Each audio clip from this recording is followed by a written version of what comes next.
só, eu te chamo Nancius, assim? Como que eu vou falar esse pseudônimo? Nancius, beleza. Pode ser. Nancy OS, Nancy OS. Eu achava que tinha a ver com, tipo, OS, né? Enfim. Não, né? Nancius. Não, esse é o famoso testado no teclado. Ele só saiu assim mesmo. Muito bom. Muito bom. E é isso. Bom, senhores psicopatas, sejam bem-vindos aí, mais um programa dos Bitcoinheiros. Hoje a gente está com um convidado especial, Nancius, bem-vindo. O Nancius é um dos caras que está escrevendo para a Bitcoin Magazine. Cara, é uma das referências de material bom, né? Material bom bitcoinheiro, de qualidade, né? Bitcoin Magazine. Um dos poucos, né, que se safam, assim, que quase tudo que sai lá é de qualidade, né? Quem escreve lá, escreve bem, enfim, são coisas bitcoinheiras, enfim, acho que é um bom... É uma revista que nos últimos anos voltou aí, por um tempo ela deu uma, como é que chama? Na época, né, onde ainda era no início, né, ainda era mais aberto, tinha até o próprio Vitalik, tipo, começou a carreira dele, né, no Bitcoin, digamos, trabalhando na Bitcoin Magazine, digamos que não sabia. é uma marca, né, muito conhecida, é a revista mais antiga, né, digamos, de Bitcoin que tem por aí, impressa, né, e tal. E o nome Eles têm já uma diz versão bastante, impressa. né? O nome diz Bitcoin bastante.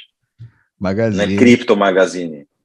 Mas por um tempo teve essa onda, tal, Teve um. e acho que foi comprada, acho que ela foi adquirida e é outro grupo agora que está liderando, e eles se propuseram uma coisa do estilo, sabe? Teve uma mudança de liderança lá, que agora se propôs a concentrar em Bitcoin. Você sabe sobre a história, Namcius, um pouco melhor, de repente?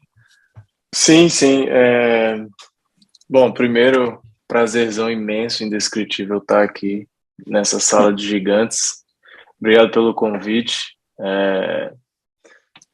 E um prazer estar trocando ideia aqui. Mas sobre essa questão da revista, o Vitalik, ele, na verdade, fazia parte do time de fundadores da revista. Então, era basicamente ele e outro cara, né? Fundaram em 2012, eu acho.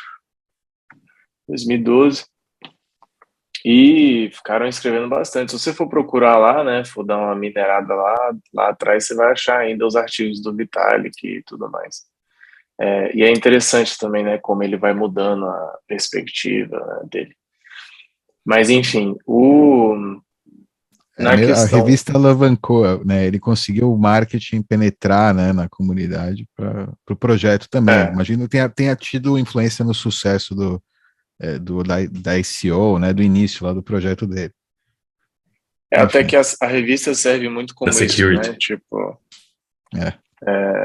Mas aí depois o atual dono comprou deles, né? Mas em 2017 teve essa guinada que vocês falaram aí para o mundo de shitcoin e tudo mais. Teve até uma subsidiária da Bitcoin Magazine que fez a ICO e tudo mais. Só que aí eles foram, tipo, se ajoelharam e, tipo, repent, né? Tipo, não, a gente fez merda, não sei o quê. E aí, desde então, eles, tipo, na época até demitiram uma caralhada de gente. E aí falaram, não, a gente vai voltar às nossas raízes, que é 100% Bitcoin. E aí tem sido desde então, assim, né? É até um termo que a gente gosta de usar, não é Bitcoin maximalista, né? É Bitcoin only, né? Tipo, apenas Bitcoin. Então, e aí tem sido assim desde então. E claro, né, uns heavy hitters aí, né, tipo, fazendo a cobertura e tudo mais, e recentemente a gente começou a criar uma comunidade de escritores e de contribuintes, e você vê muita gente contribuindo, artigos, até se vocês quiserem contribuir também, serão muito bem-vindos, tanto como opinião, ou então como o que a gente chama de feature, né? Mas aí desde então, Bitcoin only. E quando que foi essa guinada? Não sei se você falou. Foi depois de 17. Durante 17 teve essa em cima do muro, assim, e tudo mais. E aí, meio que por experiência mesmo, eles perceberam que, tipo, cara, a gente está se afastando da nossa proposição de valor, vamos dizer assim, né? E aí que hyper-Bitcoinization, né? A hiper-Bitcoinização, não sei como é que é a tradução disso. Então, tudo que a gente faz desde então, né, acho que é de 18 para cá, tanto que 19, no ano seguinte, teve a Bitcoin em 2019, né, que foi quase uma TabConf, assim, bem high signal. Muito sinal. Sem nada de shitcoin. Muito, bem técnica. Na Bitcoin 2019, eu acho que teve menos de 1.000 pessoas. Nessa agora, da semana passada, tiveram mais de 1.000 pessoas trabalhando. Tipo, só na equipe, só participando, né, do evento. Só, tipo, para montar palco, para limpar essas paradas. Sem contar palestrantes, participantes nesse sentido. Só a equipe, mesmo. Nossa. Que foi um evento gigante. Quantas pessoas foram? Você teve lá? Você conseguiu ir lá? Foi para lá? Tava lá, eu cobri uns painéis lá. Foi, cara, vendemos mais de 25 mil ingressos. Nossa. Incluindo industry, o pessoal da indústria, as baleias, né, que era o ingresso do pessoal mais que queria fazer um networking, e o geral mesmo também. Tudo, incluindo tudo. E teve o festival também, né, incluindo o festival. Teve o festival no sábado. Cara, muito, muito interessante. Eu queria só fazer um comentário que eu deixei passar, mas achei interessante, porque eu muitas vezes, principalmente essas matérias de revista, de site, né? Eu acabo nem lendo, sabe? Porque é tanta bobagem que se lê. E nunca tive eu não sabia essa história da Bitcoin Magazine, nunca tive essa preocupação de ver, e também acho que nunca dei importância para, não, esse lugar é de referência, eu posso ler porque confio no conteúdo. Nunca dei muita bola para isso. Acho que intuitivamente, como que descartava. Eventualmente chegava alguma coisa boa, mas eram coisas produzidas no Medium por, enfim, indivíduos ali que publicavam o que pensavam. E o que eu senti recentemente começou a marcar na minha cabeça Bitcoin Magazine, porque frequentemente começaram a vir coisas com mais qualidade. High signal. E com frequência. Era sempre sem ruído, bitcoinheiro, bitcoinheira, sem NFT, sem shitcoin, etc. Então... E essa edição de El Salvador também chamou atenção, né? Também, verdade. Então, interessante como realmente esse reposicionamento aí da marca tá fazendo sentido, né? Acho que foi uma boa escolha. Cara, assim, a gente está aberto aqui na conversa. Eu vim com uma outra pauta. Eu queria te perguntar um pouco especificamente sobre essa história da Intel, né? Do novo chip da Intel. E a outra história também dos tokens na Lightning que você escreveu. Mas estou curioso, já que a gente está falando sobre qualidade de material editorial e essa guinada que a Bitcoin Magazine deu e o formato que vocês têm de colaboradores, eu queria entender um pouco mais, fico curioso para saber o que é necessário para alguém ser colaborador, né? Você falou, se vocês quiserem escrever, vocês podem escrever. Ok, o que impede, ou qual é o filtro que tem que alguém escreva uma besteira e mande para a revista, né, e seja publicado? Qual é o filtro que tem? Quem que é a entidade, ou quem que são os centralizadores aí de decisão para definirem o que vai, o que não vai, o que está bem escrito, o que não está bem escrito? Bom, tem várias partes nisso aí, né? Tem específico nessa questão de contribuidores, contribuintes convidados, né, que chama geralmente, tem um time dedicado que tem um time bem específico de editores e escritores do nosso lado que trabalham com essa comunidade. Então, ao mesmo tempo que qualquer pessoa pode, né, mandar, geralmente você vai mandar uma draft, né, um arquivo inicial para eles, eles vão trabalhar com você para moldar aquele artigo da melhor forma possível, até porque muitos contribuintes não têm uma experiência mais formal, mais extensa em escrever, né? Então, tem o processo editorial no sentido de edição mesmo, e tem o processo editorial no sentido de moldar o conteúdo. E tem um time que cuida só disso. Aí você tem um time que cuida da parte da revista escrita, você tem um time que cuida da parte de notícias, é bem setorizado. Então, por exemplo, se você virar para mim e falar, eu vou querer fazer um artigo, aí não é nem para mim que você vai mandar o artigo, entendeu? Eu vou falar, manda para o e-mail desse cara aqui, que ele cuida disso. E ele vai trabalhar com você para fazer isso acontecer. Aí, como que não... né, isso vai fazer possível com que não tenha uma publicação, igual você falou, né, de shitcoin ou do que quer que seja. Tanto que a maioria dos pedidos de publicação a gente acaba rejeitando, né? Porque não tem todo esse controle. Agora, no lado de cá, no nosso lado, a gente só contrata bitcoinheiro. Isso é uma coisa que mudou depois de 2017 também. Antes a gente contratava, né, pessoas interessadas no espaço e tudo mais. Antes de eu entrar na revista, eu entrei bem no processo de notícia, né? Antes de eu entrar, a gente tinha uns freelancers que escreviam, e eles não necessariamente eram bem bitcoinheirosão, entendeu? Daí eu entrei, a gente acabou com esse esquema, e aí foi aí que a notícia ficou bem robusta, assim, sem querer tudo Maron Horns, mas tipo...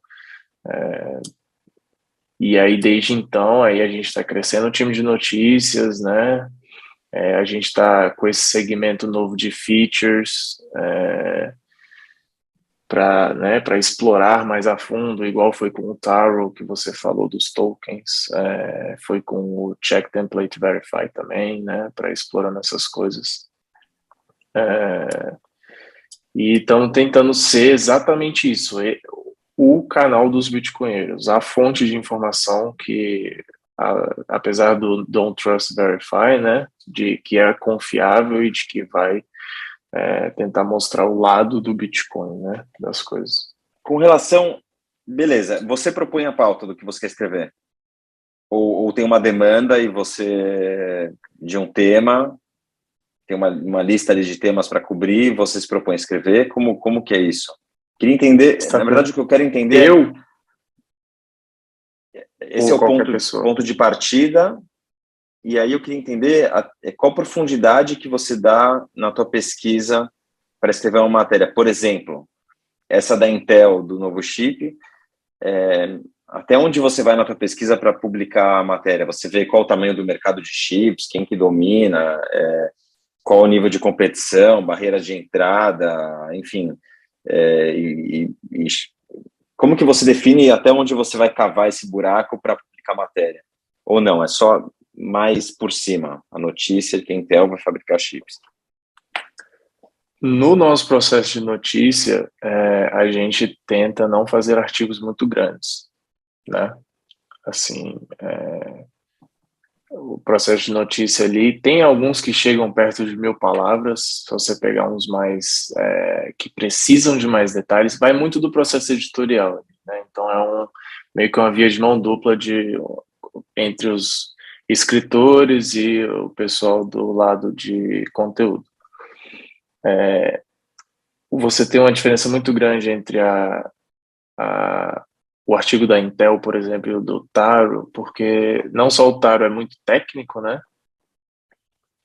Então ele demandou ali milhares de palavras para tentar começar a tocar no assunto,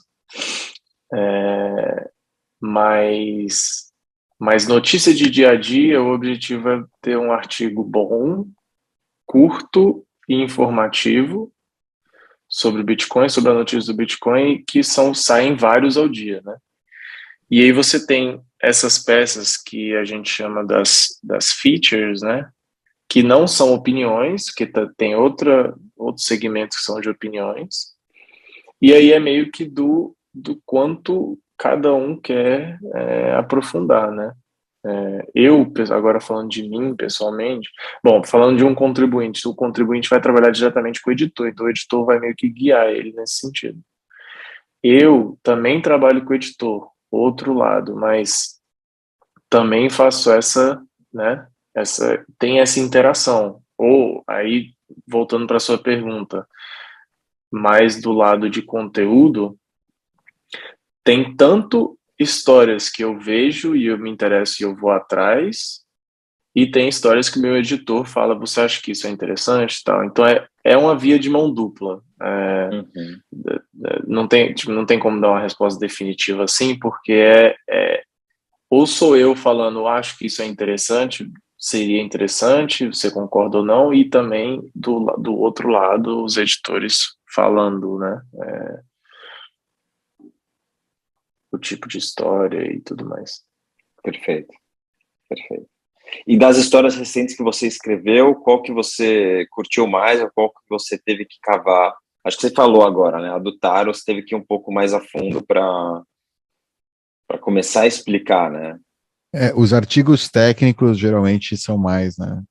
Também porque tem mais informação disponível, né? É open source, é um ambiente, né, free open source, então tá tudo disponível, até as conversas do pessoal às vezes, né? Tipo grupos e caramba. Então dá para se aprofundar muito. Se você se interessa, se apaixona, gosta do assunto. E acho que ficam uns artigos mais extensos também, né? Descrevendo um monte de coisa e tal. Né? É o que eu sinto aí, Sim. pelo menos, é que seus artigos, sei lá, mais técnicos são mais extensos, mais detalhados, tal. Sim, sim, não, com certeza. O âmbito técnico, né, ele dá mais esse espaço, né? Eu acho que muito da beleza do processo de escrita é você conseguir ver a fluidez do espaço que você tem, né? Tipo, às vezes o escritor, ele pode querer ter mais espaço que ele realmente tem naquele assunto, ele acaba sendo um artigo maçante, né? Que você tenta explorar muito uma coisa que não tem o que você explorar,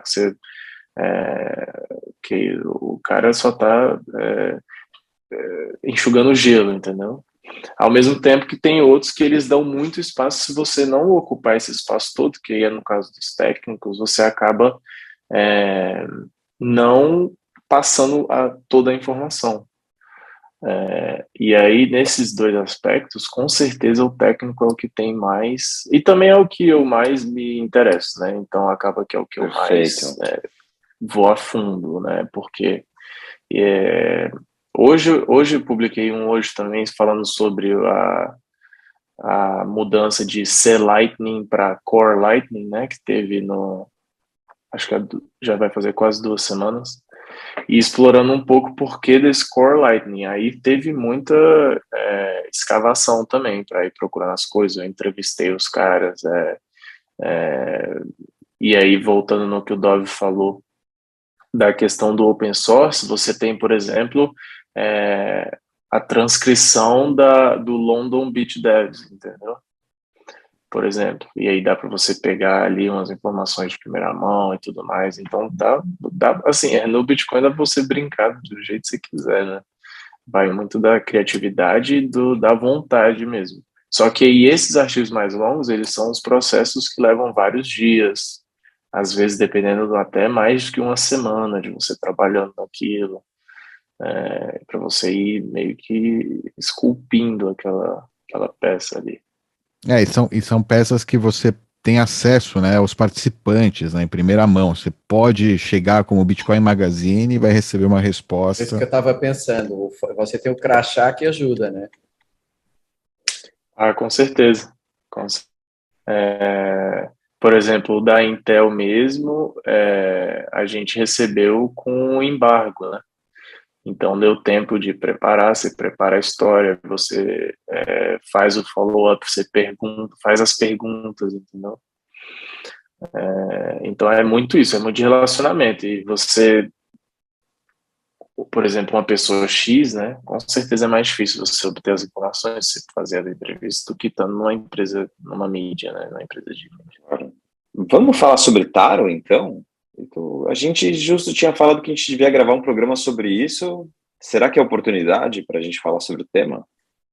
Cara, então, eu acho que eu tenho mais a acrescentar falando sobre Taro, assim, sendo sincero, né? Foi o que eu imaginei, mudamos, foi o que eu pensei. Mudamos, mas talvez antes de começar, já se calhar, Ivan, isto provavelmente vai ser 2 episódios, né? Foi meia hora do... e é bem interessante o outro ser segregado, porque acho que é um tema interessante que nunca falámos, mais do mídia, da Bitcoin Magazine. Então, talvez só antes de começar a notar, um minutinho, nós fizemos a falar mais dele, porque ele falou da Bitcoin Magazine, do percurso dele, Bitcoin, nós sempre fazemos isso com os convidados. Pode ser? Pode. Para quem não se ligou até agora, a Bitcoin Magazine ela só tem versão em inglês, né? O Nancius ele não escreve em português na Bitcoin Magazine, ele escreve em inglês para o público gringo do mundo inteiro, artigos de responsa lá, técnicos do Bitcoin, ou seja, não é só para nossa bolha aqui do Brasil. Então é bem legal, né? Tipo, realmente interessante. Uhum. Mas Não, aí vocês querem falar só Mas um brasileiro sobre você, o comandando, seu fora. percurso, como é que foi entrando aí, saindo, ou entrando na toca do coelho? Claro.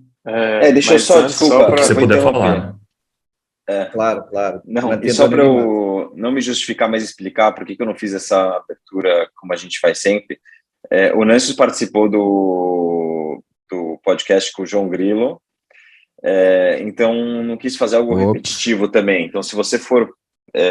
se você Não, só quiser... 5 minutos. Exato, algo mais breve, Nancius. Não precisa ser algo tão extenso, algo mais Short breve bio. sobre você. Exato.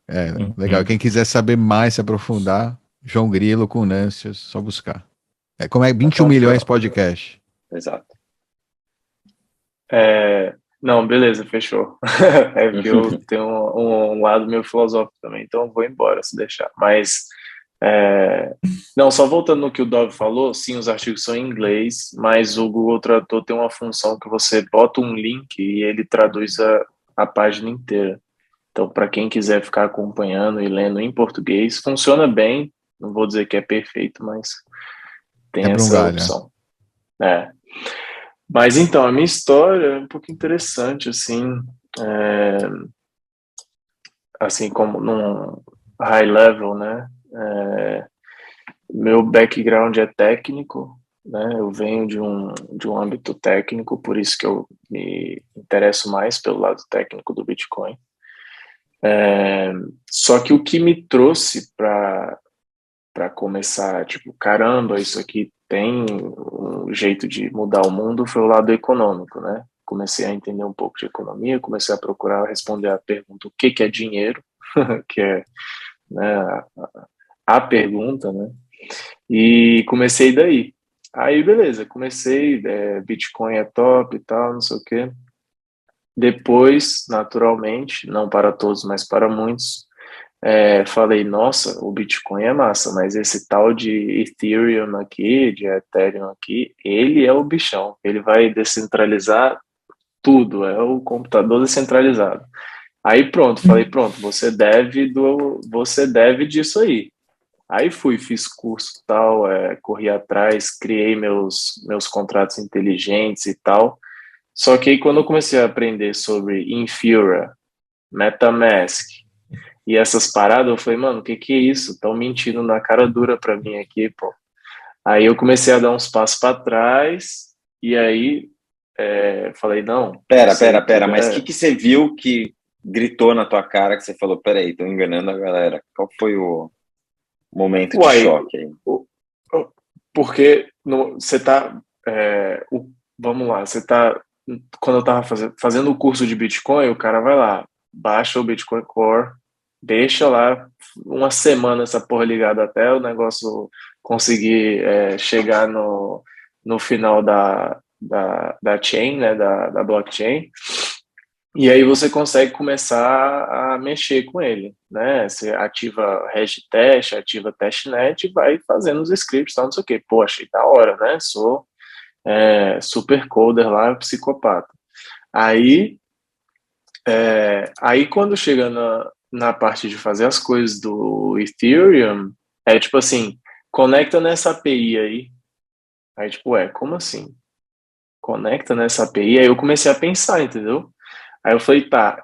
Aí ela ia falar, você pode baixar o Node ou então usar o Infura, que é o que todos usam e é o jeito mais fácil. Aí eu falei, não, vou tentar o Node, né? Sem brincadeira, meu computador quase foi pro Fritou. espaço. Literalmente. Eu falei, não, mano, que porra é essa? Tipo, acabou meu HD, acabou o RAM, acabou tudo. Aí eu deletei tudo, falei, vai ter que ser Infura, né?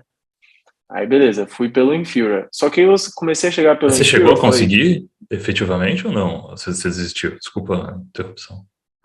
não, eu rodei o Node. Ah, você rodou. Rodei. Só que meu computador não tinha como fazer nada enquanto ele tava. E ele ficava, tipo, parecia que ele ia decolar, entendeu? Aí eu falei, não tem condição nenhuma isso, acabou tudo aqui, não, deleta. Aí deletei tudo, tipo, praticamente fiz um reset de fábrica no computador para ter certeza que limpou tudo e voltei. Aí voltei e falei, tá, tô com o meu contratinho aqui, aprendi Solidity, que é de boas de programar na Solidity. Agora eu vou mandar para o mundo inteiro aqui meu contrato inútil. Beleza. O que eu vou usar? Aí, Infura. Aí agora, né, o que é o Infura? O Infura é um serviço prestado por uma empresa centralizada que faz com que os aplicativos e os desenvolvedores desses aplicativos não precisem fritar o computador com um node de Ethereum. Então, como funciona? Essa empresa centralizada tem vários nodes.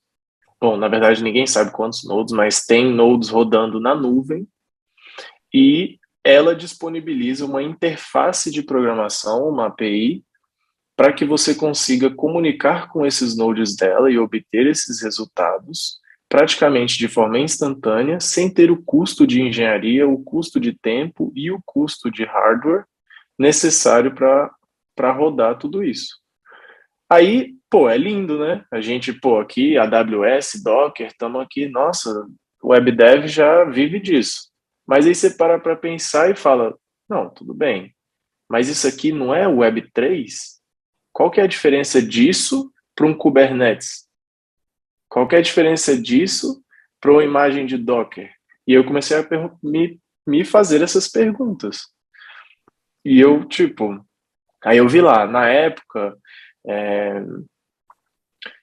eu acho que tinha muita hype assim na Uniswap. A Uniswap, tá, não sei o que, a Uniswap vai mudar o mundo. A Bolsa de Nova York vai quebrar porque a Uniswap existe. Aí, beleza, vamos olhar a Uniswap. O que a Uniswap usa? Infura. Aí eu falei, tá, então como é que é descentralizado isso aqui? É praticamente só um mercado livre. Tipo, aí você para vendo, aí beleza, qual que é a carteira mais popular do ecossistema Ethereum, né, inteiro? MetaMask. Tem milhões de usuários. Beleza, pô, top, né? MetaMask tem como você ter no computador, no próprio browser, é lindo. O que a MetaMask usa? O Infura. Quanto mais você vai cavando, mais você vê que tudo no Ethereum usa o Infura. Tanto que teve uma época, há 1 ou 2 anos atrás, que o Infura ele caiu por meia hora ou por um dia, não sei o que foi. Acabou o Ethereum, você não conseguia fazer nada. Quem que vai estar rodando um node para trocar as configurações da MetaMask para apontar para o node dele? Ninguém. Todo mundo está acostumado a rodar o Infura. Aí beleza, como se não bastasse, aí o bonitão vai pesquisar mais. Aí quem que faz Infura e MetaMask? Joe A mesma Lubin. empresa. A mesma empresa. O Consensus. Aí, beleza, vamos cavando mais. Quem que criou a Consensus? O cofundador do Joe Ethereum. Lubin. Uhum. E aí você O vai Lubin, e né? não tem fim. E não tem fim, saca? Eu não lembro do nome dele agora. Acho que é Joe Lubin. Mas... entendeu? Então, e aí você tem ele próprio fazendo a apresentação na época do Ethereum, falando, a gente limita por pessoa tantos Ethereum para comprar no ICO. Mas aí você pode usar vários pseudônimos e comprar várias vezes, que você consegue... ele fala isso, tem a apresentação. É isso que ele vai bizarro. fazer, né? É isso que ele fez. Ele, a equipe, todo mundo, né? Provavelmente, né? Ele já admitiu Sim. publicamente também que o Ethereum é inescalável. Enfim. Sacou? E aí aí beleza, aí você, não, tá, Faz mas sketch. a Consensus vamos assumir que a Consensus é ok, beleza, aí você vê a Consensus, e o próprio, de novo, falando que eles colaboraram desde antes do Proof of Concept do Ethereum com o JP Morgan, desde o começo, entendeu? Então, tipo assim, aí, cara, quando eu fui ver essas coisas, eu falei, não, sai pra lá com isso, sacou? Deixa isso quieto lá, porque o buraco é mais embaixo e o Bitcoin, ele não tá querendo ser bonitinho, de ourinho digital, coisa linda, não, tá ligado? A parada é mais embaixo. Os caras vêm de décadas de pesquisa dos cypherpunks, entendeu? E é isso que a gente está atrás, como que a gente consegue garantir direitos básicos no mundo digital. Não é appzinho de unicórnio, não. E depois você aí decidiu se afastar de Ethereum e virou bitcoinheiro puro. Como é que foi esse finalzinho aí? Aí eu virei bitcoinheirozão puro, tal, virava à noite, como, né, todo mundo lá com o coelhão lá, e aí depois acabei entrando na Bitcoin Magazine, aí passou de um hobby para grande parte da minha vida, literalmente.